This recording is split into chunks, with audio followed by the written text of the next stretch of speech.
এই নারকেলটা দোমালা থেকে জাস্ট নারকেল হচ্ছিল, এটা দিয়ে না প্রচন্ড জল বেরোচ্ছে।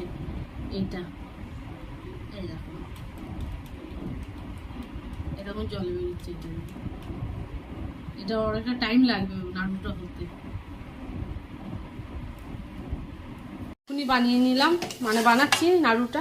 আর এটা একটু লাল লাল হয়েছে কেন বলো দেখিনি? ওই আমার মনে হচ্ছে নারকেলটা তো কষা ছিল, যেটা দোমালা ছিল, একটা দোমালা ছিল, সেই জন্য হয়তো ওই কষার জন্য এরকম লাল লাল পাড়া হয়েছে। আর এদিকে কি রান্না করেছি দেখো, সিম্পল রান্না হয়েছে আজকে।